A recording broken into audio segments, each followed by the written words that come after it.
بسم الله الرحمن الرحيم إذا السماء انشقت وأذنت لربها وحقت وإذا الأرض مدت وألقت ما فيها وتخلت وأذنت لربها وحقت يا أيها الإنسان إنك كادح إلى ربك كدحا فملاقيه فأما من أوتي كتابه بيمينه فسوف يحاسب حسابا يسيرا وينقلب إلى أهله مسرورا وأما من أوتي كتابه وراء ظهره فسوف يدعو ثبورا ويصلى سعيرا إنه كان في أهله مسرورا إنه ظن أن لن يحور بلى إن ربه كان به بصيرا فلا أقسم بالشفق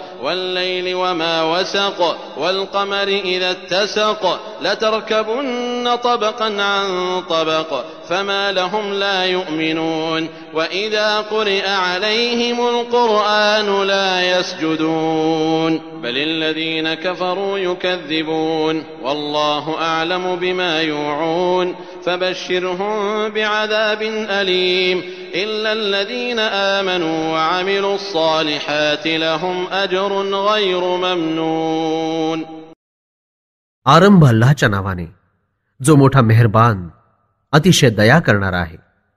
जेव्हा आकाश फाटून जाईल, आपल्या स्वामीचा आदेश ऐकेल आणि त्याच्यावर बंधनकारक आहे की जसा आदेश दिला जाईल तसंच करावं. जेव्हा जमिनीला पसरवलं जाईल, जे काही तिच्यात आहे ते ती बाहेर फेकून देईल आणि ती रिकामी होईल. जमीनही आपल्या स्वामीचा आदेश ऐकेल आणि तिच्यावरही हे बंधनकारक आहे. हे मानवा, निस्संदेह तू तर मेहनत करतोसच. आपल्या पालनकर्त्याकडे पोहोचण्यासाठी मेहनत करत राहा. तुझी त्याच्याशी भेट होणार आहे. ज्याचा कर्मलेख त्याच्या उजव्या हातात दिला जाईल तेव्हा त्याचा हिशोब फार लवकर सहजपणे घेतला जाईल आणि असा मनुष्य आपल्या घरच्या मंडळींकडे आनंदानं परत जाईल. परंतु ज्याचा कर्मलेख त्याच्या पाठीमागून दिला जाईल तर तो मृत्यूला पुकारू लागेल आणि भडकत्या आगीत दाखल होईल. जगात हा मनुष्य आपल्या कुटुंबात बेफिकिरीनं मग्न राहत होता आणि असं समजून जीवन पार पाडलं की जणू त्याला अल्लाहजवळ परतून जायचंच नाही. का नाही? त्याचा पालनहार तर त्याला नियमित पाहत होता. मी संध्या समयीच्या लालिमेची शपथ घेतो आणि रात्रीची आणि तिनं जे काही समेटून घेतलं आणि चंद्राची शपथ जेव्हा तो पूर्ण होईल. तुम्हाला अवश्य एका मजल्यावरून दुसऱ्या मजल्यावर चढत जायचं आहे.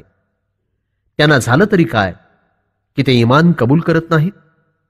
जेव्हा त्यांच्यासमोर कुराण पठण केलं जातं तेव्हा देखील ते सजदा करीत नाहीत. परंतु ते इन्कारी लोक खोटं ठरवण्यात मोठा जोर लावत आहेत. त्यांनी आपल्या हृदयात भरून ठेवलेला द्वेष, कपट अल्लाहला चांगल्या प्रकारे माहिती आहे. त्यांना दुःखदायक सजा यातनेचा शुभ समाचार द्या. परंतु इमानधारकांना जे सत्कर्म करतात त्यांना कधीही न संपणाऱ्या मोबदल्याचा शुभ समाचार ऐकवा.